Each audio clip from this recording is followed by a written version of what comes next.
Before we begin, I want you to stop whatever you are doing right now. Not slow down, not glance up. I mean stop. Because what I am about to tell you, this story, it is not just a story. It is the thing most people spend their entire lives looking for and never find. Not because it does not exist, but because they were looking in the wrong place. Some of you listening to this right now are tired. Not the kind of tired that sleep fixes.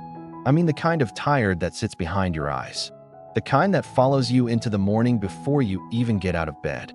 The kind that whispers, "Is this it? Is this all there is?" Some of you are working a job you do not love, for people who do not see you, to afford a life that does not feel like yours. Some of you have given everything, your time, your energy, your youth, to something or someone, and you are still waiting for the reward. And some of you have just made a decision you are terrified might be the biggest mistake of your life. If any of that is you, stay with me, because this story was made for you. A man who needed no introduction. His name was Elias. And in the village of Kerith, a small, sun-baked place where the river ran slow and the roads were made of red earth, Elias needed no introduction. Everyone knew him. The baker greeted him by name. The children who ran through the market would slow down when he passed, not out of fear, but out of something harder to name. Respect, maybe, or recognition. The kind you feel when you are in the presence of someone who has lived. Elias was not rich in the way wealth is counted today. He did not have a grand house. He did not wear fine clothes. His hands told his story better than any biography ever could.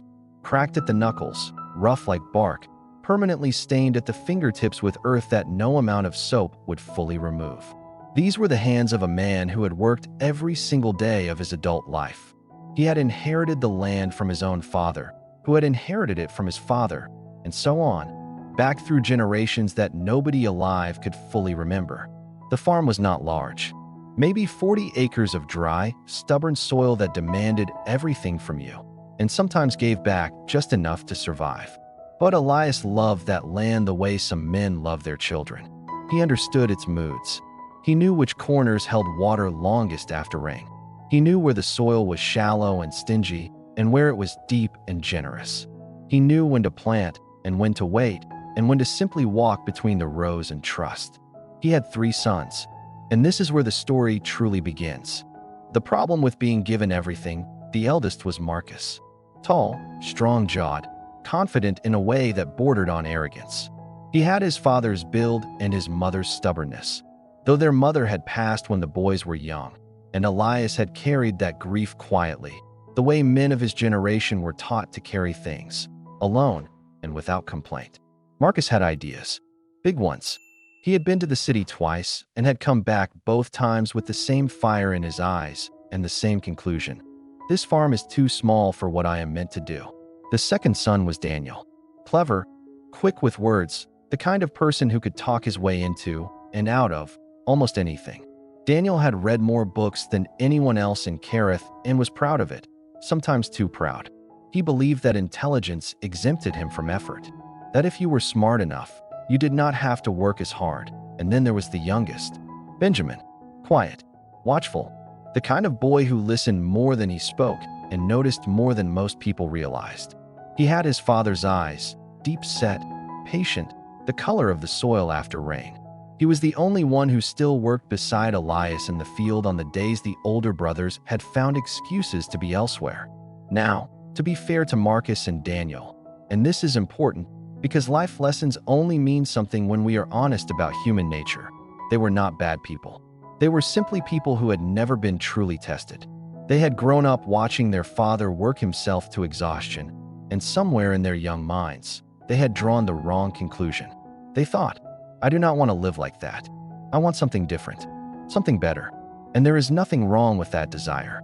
Nothing at all. The mistake was not the wanting. The mistake was the belief that wanting was the same as deserving. Elias saw this. He saw it the way parents see things, clearly, painfully, without the power to simply fix it for them. And he prayed, in the quiet of his evenings, sitting on the wooden step outside his house while the sky turned the colors of a bruise, that he would live long enough to teach them what they needed to know. He did not get as much time as he hoped. The moment everything changes, it was a Tuesday in late autumn when the doctor came to the farm. Elias had been losing weight. Slowly at first. The weight change always happens slowly until one day it is undeniable. His appetite had faded. His sleep was broken. The cough that had started in summer had not gone away as summer coughs are supposed to do. He had told no one. Not the boys. Not the old friends who stopped by. Not even the priest who visited every third Sunday. The doctor, a young man who had grown up in Kerith and had come back after his training in the city, which was a rare thing and a good thing for a place like this, examined Elias for a long time. He asked his questions carefully. He listened. He did not rush. And then he sat down in the chair across from Elias and folded his hands and looked him in the eye with the kind of steady gaze that people only use when they are about to say something that cannot be unsaid. "How much time?" Elias asked, before the doctor could even speak. Elias nodded. "Just once."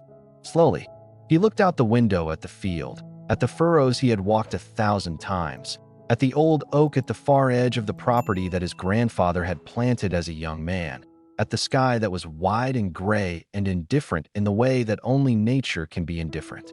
And then he said something that the doctor never forgot. He said, "Then I had better not waste what is left." He asked the doctor to keep the news between them for a while. Not forever, just long enough.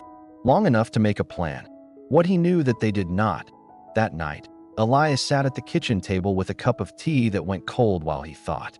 He turned the problem over in his mind the way he turned soil, slowly, methodically, looking for what was underneath.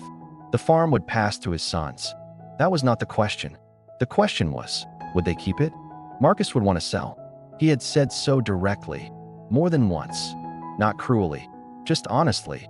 The way the young are sometimes brutally honest because they have not yet learned what their honesty costs others. Daniel would not sell, necessarily, but he would also not work. He would hire people, manage from a distance, watch the numbers, and the farm would slowly decline because some things cannot be managed from a distance. Some things require presence. And Benjamin might try. But one son against the weight of two brothers who have already decided something is a difficult position. Benjamin was patient, but he was not yet sure enough in himself to stand against them. Elias had a problem. He had a lifetime of hard-won wisdom. Wisdom about the land, about work, about what truly makes a life worth living, and he did not know how to transfer it. He could not simply say the words. He had tried that. Words, with people who are not ready to hear them, slide off like water off stone. He needed them to feel it. He needed them to discover it themselves. It was deep in that cold night, somewhere between the second and third hour, that the idea came to him. He almost smiled. It was so simple. A secret that changes 3 lives. He called the boys together the following Sunday. He did not tell them he was dying. Not yet. He wanted their full attention, not their pity, not their grief, not the distraction of impending loss. He wanted their minds. They gathered in the front room, Marcus standing by the window with his arms crossed, Daniel sitting on the edge of the armchair, turning his hat over in his hands, and Benjamin on the floor near the hearth, his back against the wall, watching their father. Elias looked at each of them for a long moment. Then he said, "I have kept something from you. Something I should have told you years ago. I am telling you now because the time has come." The room was very still. There is treasure buried on this farm. 3 different reactions. Elias had expected this. Marcus straightened up immediately, the skepticism on his face fighting with something else, something younger, something that wanted to believe. Daniel's eyes sharpened. What kind of treasure? Benjamin said nothing, but he watched his father's face. Gold, Elias said, or the equivalent of it, hidden by your grandfather during a time when the banks could not be trusted. He told me about it before he died. I never needed it, the land provided. But it is there. I am certain of it. Where? Marcus asked. His voice had dropped. That, Elias said slowly, I do not know exactly. He told me it was somewhere on the property, buried, deep. You will need to dig. Systematically. Every section. He paused. Then, I need you to promise me that before you sell this land, before you make any decisions about its future, you will search it. Every inch. Because if you sell it without searching and the treasure is found by someone else, that loss will follow you the rest of your lives. There was a long silence. Then Marcus said, When do we start? What happens when you give people a reason? They started the next morning. And here is one of the first great life lessons of this story. Write it down if you need to, because it is subtle and it is profound. Motivation changes everything. 3 days earlier, you could not have convinced Marcus to spend an hour with a shovel in his hands. He would have had a dozen reasons why not. His back, his other plans, the futility of it, the fact that there were easier ways to make money. But treasure? Hidden treasure? That was different. That touched something ancient in him, something that no amount of modern cynicism can fully extinguish. The belief that fortune is possible, that there is a reward waiting somewhere for the person willing to look. Studio microphone Daniel, too.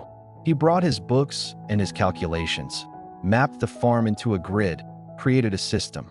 For once, his intelligence was in service of something physical, something real. And Benjamin simply picked up a shovel and began. The first week was exciting. The second week was harder. By the third week, the novelty had worn off entirely, and what remained was just work. Pure, honest, unglamorous work. The soil fought them. It was dense in some places, full of rocks in others. Some sections had not been touched in decades, and the earth had compacted into something nearly concrete. Their hands blistered. Then the blisters burst. Then calluses began to form.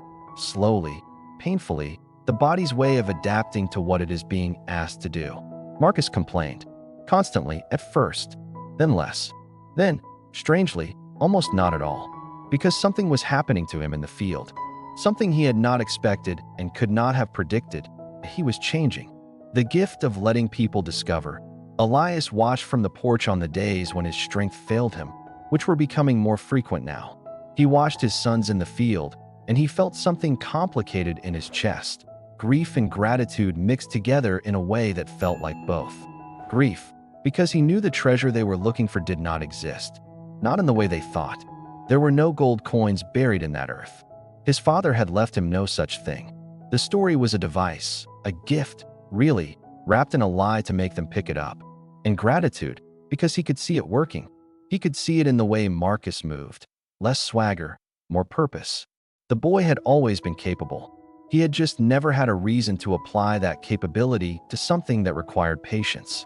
He could see it in Daniel, who had stopped talking about his ideas for other lives and was, for the first time, fully present in this one. Mapping the farm had turned into understanding the farm. Understanding the farm was becoming something that looked, tentatively, like love. And Benjamin. Elias watched Benjamin most of all, because Benjamin had been quietly right all along, and he had not said so. And that restraint, that ability to simply do the right thing without needing to be acknowledged for it, that was the quality that Elias was most grateful for. The world needs people like that. Desperately. Some days Elias would walk out to where they were working, moving slowly now, and he would crouch down beside them and put his hand in the turned soil. He would say nothing, just feel it, the texture of it, the smell of it. And the boys would watch him, and something would pass between them that words could not carry. It was Marcus who found out first. He had gone into town for supplies and had run into old Thomas, the village elder, who had known Elias his entire life. They were talking, and Thomas had mentioned, casually, the way people mention things they assume are already known, that he was sorry about Elias's illness. Marcus went very still. His illness, Thomas repeated, looking confused by Marcus's expression. The doctor told me he was, well, perhaps I've spoken out of turn. Marcus came home that evening and walked past his brothers without a word. He went directly to his father's room. He stood in the doorway for a moment, looking at the old man sitting up in bed with a book he was not really reading. And then, in a voice that was quieter and more broken than anything Elias had ever heard from his eldest son, Marcus said, "How long have you known?" The book lowered. "Sit down," Elias said. What happened in that room over the next 2 hours is the kind of conversation that most fathers and sons never have. The kind that requires one of them to be dying and the other to be standing at the edge of something, grief, anger, love, that they have never fully let themselves feel. Marcus wept, which was something nobody in Kerith, including his brothers, had seen since he was 8 years old. He wept for his father. He wept for the years he had spent being too proud, too busy, too certain that he had better things ahead of him to be present for what was right here. He wept for the arguments, for the dismissals, for the times he had called this farm small, without understanding what that word cost the man who had given his life to it. And Elias held his son's hand, those huge, now calloused hands that had been digging his earth for weeks, and did not say it was all right when it was not. He just stayed present, because sometimes that is all love can do. Then Marcus said, "The treasure. There is no treasure, is there?" Elias looked at his son for a long time. "That," he said quietly, "depends entirely on what you have found. What the soil taught them that school never could. By the time the leaves had fully turned and the air had that particular sharpness that announces winter is no longer a rumor, the three brothers had turned over nearly the entire farm. Their bodies had transformed in ways that photographs could not have captured. Not just physically, though that was visible enough. The lean muscle, the weathered skin, the hands that no longer bled when they worked, but something else. Something interior. Let me tell you what they had actually found. Not in the ground, but in themselves. Marcus had found discipline. Not the performative discipline of someone trying to impress others, but the deep, quiet discipline of a person who has discovered what they are actually capable of when they stop making excuses. He had worked days when he did not want to work. He had pushed through mornings when his whole body said stop. And on the other side of all that resistance, he had discovered something that no city, no grand plan, no shortcut had ever given him. Self-respect. Real self-respect. The kind that comes from knowing what you have done, not what you intend to do. Daniel had found humility. This was perhaps the most significant transformation, because it was the one he had resisted the longest. Intelligence, he had always believed, was the answer to most problems. Apply enough cleverness to a situation and you could avoid the hard parts. But the earth had disagreed. The earth did not care how many books he had read. The earth did not reward wit or vocabulary or the ability to argue a point. The earth rewarded presence, consistency, the willingness to show up and do the same unglamorous thing day after day without being certain of the result. By the end of the second month, Daniel had stopped explaining and started listening. Listening to Marcus, to Benjamin, to the land itself. He had become genuinely curious about something outside of himself for the first time in years. And that curiosity, that willingness to be a student again, was, quietly, the most intelligent thing he had ever done. And Benjamin? Benjamin had found his voice. All his life he had been the youngest, the quietest, the one most easily overlooked. He had known things. He had often known things before his brothers did. But he had held them inside, uncertain, waiting for permission to speak that never quite came. But weeks of working side by side with men who were changing, and changing because of the work, had done something to Benjamin's sense of his own worth. He had begun to speak, not loudly, not all at once, but consistently, clearly, and with a sureness that made people lean in. He had a gift, it turned out, for seeing what a field needed. Practical, instinctive knowledge that went beyond what he had been taught. Knowledge that he realized, slowly, was exactly the kind of knowledge their father had spent decades accumulating.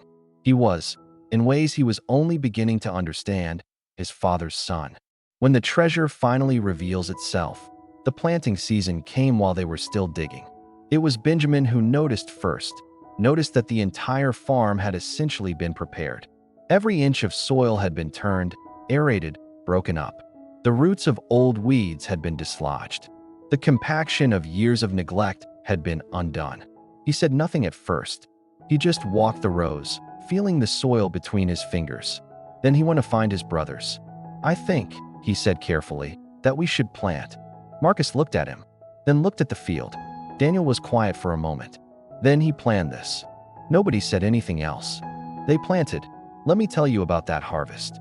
And I want you to pay close attention here, because this is the center of everything. It was the largest harvest the farm had produced in living memory. Not because the soil was better than other farms, it was not. Not because the season was perfect, it was not particularly. But because the soil had been prepared with an extraordinary thoroughness that no standard farming approach would have achieved. Every part of the field had been worked. Every neglected corner had been turned over and given air and light. Soil that had been dormant for years had been woken up. They had dug for gold and grown food. And the food was worth more than the gold. When the accounts were settled at the end of that harvest season, The profit was more than twice what the farm had made in any of the previous 10 years combined. The brothers stood at the edge of the field in the cool of an October evening, looking out at what they had done, and nobody spoke for a long time. What a dying man leaves behind, Elias did not live to see the harvest fully in. He passed on a quiet morning in late September with all three of his sons in the room, which was what he had wanted. Not in a hospital, not surrounded by the apparatus of extension, just here, in this house, in this life. In his final weeks, when he was too weak to go outside, he would ask Benjamin to describe the fields to him. Benjamin would sit by the bed and talk about the color of the wheat, the way the evening light moved across the rows, the sound of the wind through the section near the eastern fence. And Elias would close his eyes and be there. He had written each of his sons a letter. The letters were simple, not long, not eloquent, because Elias had never been a man of many words. To Marcus, he wrote, "You always had more than enough. You just needed to know it. You know it now." To Daniel, he wrote, "The smartest thing a man can do is decide to keep learning. You finally decided. I am proud of you." To Benjamin, he wrote, "You were never the youngest. You were the one I was least worried about. Carry that." And to all three of them, in a single note tucked inside a sealed envelope marked, "Open at Harvest," he wrote this: "You found the treasure. You found it the only way it can ever be found, not by looking for it, but by becoming the kind of people who deserve it. The treasure was never in the ground. The treasure was always in you. I just needed you to dig deep enough to find it. I love you. I am not gone. I am in this field. I am in every harvest that follows. Your father." What this story is really about, and now I want to talk to you. Not to the characters in this story. To you, the person listening to this right now. Because this story was not really about a farmer, or gold, or three brothers. This story was about you. Life lesson 1. The treasure is always in the work, never in the reward. We live in a world that is obsessed with outcomes, with results, with the destination. We want to know, where will this get me? What will I have to show for it? What is the return on my investment? And there is nothing wrong with outcomes. Goals matter. Direction matters. But here is what Elias knew that his sons had forgotten, and that most of us have never been properly taught. The work itself is the reward. Not just because it produces results, though it does, but because of what it does to you while you are doing it. The discipline it builds, the humility it teaches, the identity it forges. The person you become in the process of working towards something real is worth more than anything that work could ever produce. Think about the times in your life when you have felt most alive, most like yourself, most proud. I would guess, not with certainty, but with confidence, that most of those moments involve struggle. They involve something hard that you chose not to quit, something that cost you something that, at the time, you were not sure you could do. That is not a coincidence. Life lesson 2. The excuses that protect you are the same ones that limit you. Marcus's arrogance was his armor. Daniel's cleverness was his escape. They both used who they were to avoid becoming who they needed to be. What is your armor? What is the story you tell yourself about why the hard thing is not worth doing? Why the relationship cannot be saved? Why the dream is impractical? Why now is not the right time? Here is the truth that most people spend their whole lives avoiding. The excuses that feel the most true are the most dangerous, because they are the ones you never question. The most paralyzing lies are not obvious ones. They wear the clothes of reason. They sound responsible. They sound wise. I am being realistic. I know my limitations. I'm just not that kind of person. These are not truths. These are the walls we build when the open field frightens us. Life lesson 3. The people we love need our presence more than our plans. Elias watched his sons drift. He worried about them. He made plans for them. He thought about their futures constantly. But what his sons needed, what Marcus needed, desperately, was just their father. Not his wisdom, not his legacy, not the farm. Him. And they almost ran out of time. How many relationships in your life are running out of time right now, while you are busy making plans for later? How many people are waiting for a version of you that is available, that is present, that is not half somewhere else while sitting in the room with them? The harvest of a relationship, like the harvest of a field, depends on what you plant and when you plant it. And seasons end. They always end. Do not wait for the diagnosis. Do not wait for the letter. Do not wait until the conversation happens because it has to. Have it now. Life lesson 4. Sometimes the best gift you can give someone is a reason to discover themselves. Elias did not lecture his sons. He did not sit them down and explain the importance of work. He had tried that. It had not worked. Instead, he gave them a reason that fit who they were. People motivated by reward, by treasure, by outcome. He worked with their nature, not against it. And he trusted the process. Think about the people in your life you are trying to change. The ones you are lecturing. The ones you are frustrated with. The ones who know what you think they should do and are tired of hearing it. Is there a way to give them a reason instead? Is there a way to create a situation, not a trick, not a manipulation, but a genuine invitation, where the lesson can be discovered rather than delivered? The truth people find on their own is the truth that sticks. Life lesson 5. What you leave behind is not what you owned. It is what you grew. Elias owned 40 acres.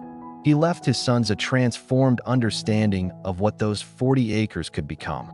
He left them each a version of themselves that was better, stronger, and more complete than the version that had existed before the digging began. That is the only inheritance that cannot be squandered. The only wealth that cannot be lost in a market crash, stolen in the night, spent before its time. What are you building right now that will outlast you? Not your bank account, not your reputation, not your social following. What are you growing in the people around you? What seeds are you planting in the fields of the people who love you? Because the harvest of a life is not measured in what you accumulated. It is measured in what you made possible for others. The brothers, 10 years later. I want to tell you one more thing about the brothers. Because every good story deserves an ending that is honest. 10 years after their father's death, the farm was still in the family. It had grown, not dramatically, but steadily, in the way that things grow when they are properly cared for over time. A neighboring piece of land had been added. A small workforce had been brought on. Marcus had become the kind of man his father had been. Not a copy. He was still himself, still bold, still occasionally too sure of himself, but grounded in a way he had never been before. He had married. He had a daughter who, at 6 years old, followed him into the field the way Benjamin had once followed Elias. He understood that now. Daniel had become a teacher. Still on the farm, he managed the accounts, the planning, the long-term decisions, but he had started teaching at the village school 3 days a week. Mathematics, practical reasoning, how to think. He was, by every account, extraordinary at it, because he taught the way he had been taught, not from a position above, but from genuine curiosity, from a willingness to be wrong, from the conviction that the point of learning was not to be impressive, but to be useful. And Benjamin ran the farm. He had never left and had never wanted to. He still walked the rows in the evening the way his father had, hand trailing over the stalks, feeling the weight of the heads, reading the language of the land. He had Elias's letters framed on the wall of his house, not as artifacts, not as decoration, as instructions. What are you waiting for? So here we are, at the end of a story about 3 brothers and a dying farmer and a field and treasure that turned out to be something entirely different from what anyone expected. And I want to ask you, directly, honestly, in the way that Elias asked his sons without asking them at all, what field are you refusing to dig? What work are you postponing because you are waiting for the right conditions, the right motivation, the right season, the right sign? What treasure are you certain is somewhere out there, in the next job, the next relationship, the next version of your life, that might actually be buried right here, right underneath you, in the life you already have? I am not telling you to be satisfied with less than you deserve. I am not telling you to stay in something that is wrong for you. I am not telling you that ambition is a problem. I am telling you this. The person you are trying to become, the life you are trying to build, it does not begin when things get easier. It does not begin when you feel ready. It does not begin when the conditions are perfect. It begins the moment you pick up the shovel. It begins with the first morning you get up before you want to. The first conversation you have before you are sure what to say. The first step toward the thing that frightens you. The first decision to show up fully for the life you have instead of waiting for the life you imagined. Elias died knowing that the most important thing he had ever done, more than every harvest, more than every acre he had cleared, more than every year he had worked, was the plan he made in his final months to send his sons into the field. not because they found anything in the ground, but because of who they found in themselves. That is available to you. Right now, today, not someday. Today. One last thing. If there is someone in your life, a parent, a child, a friend, a teacher, who believed in you when you could not believe in yourself, who gave you a reason, even a small one, to dig when you had no interest in digging, who stayed present when it would have been easier to leave, who told you the truth even when the truth was hard, tell them, today, not in your heart, not someday, today, because like Elias, they might not have as much time as any of you expect, and the letters they would leave you deserve to be responded to while there is still time to respond.